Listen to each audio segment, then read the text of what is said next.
Jai Sri Ram. Today we are here to discuss the point that is the related to interest levied in case of late deduction of TDS as well as late payment of TDS.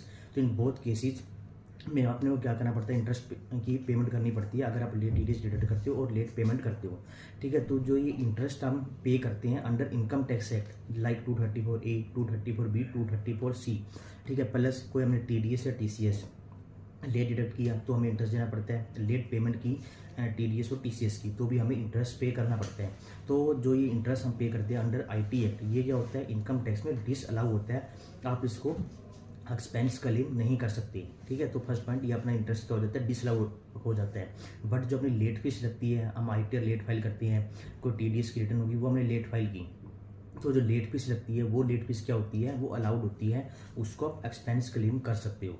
Third अपना क्या होता है, penalty. जो penalty हम पे करते हैं चाहे इनकम टैक्स एक्ट में हो या अदर देन IT एक्ट हो, वो सब अपनी क्या होती है, वो डिसअलाउड होती है। ठीक है, तो इंटरेस्ट अपने लेट डिडक्ट मतलब TDS या TCS आपने लेट डिडक्ट किया या डिडक्ट किया बट गवर्नमेंट को पे नहीं किया, दोनों केस में इंटरेस्ट आपको देना पड़ेगा, तो जो इंटरेस्ट आपका डिसअलाउ हो जाता है। ठीक है, अब बात आती है क्या इस इंटरेस्ट पोर्शन पर डेफर्ड टैक्स क्रिएट होगा या नहीं होगा।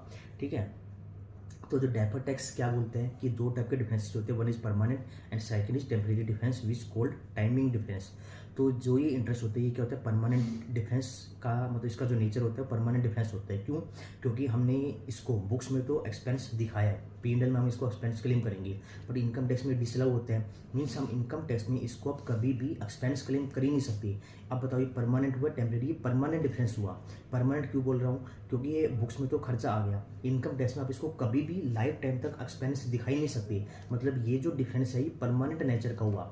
टेम्परेरी क्या हुआ कि हमने बुक्स में खर्चा आज दिखाया, इनकम टैक्स कहते हैं खर्चा आप इनकम टैक्स में खर्चा आप 2 साल 5 साल बाद दिखा सकते हो। मतलब टेम्परेरी डिफरेंस क्या है, टेम्परेरी मतलब बुक्स में भी खर्चा दिखाया, इनकम टैक्स में भी खर्चा दिखाया, बट असेसमेंट ईयर अलग हो सकता है कि बुक्स में खर्चा मान लो दिखाया फाइनेंशियल ईयर 20-21 में, इनकम टैक्स में क्या दिखाया, क्या तो 24-25 में दिखाया, मतलब खर्चा तो हमने दोनों जगह दिखाया है, तो ये क्या हुआ, टेम्परेरी डिफरेंस हुआ।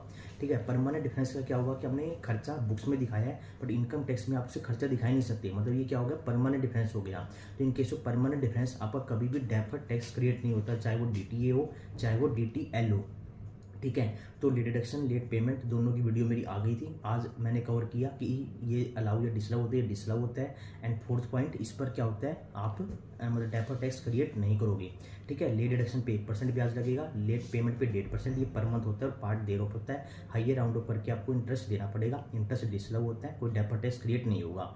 कोई भी डाउट हो तो आप कमेंट कर सकते हो। थैंक यू, जय श्री राम।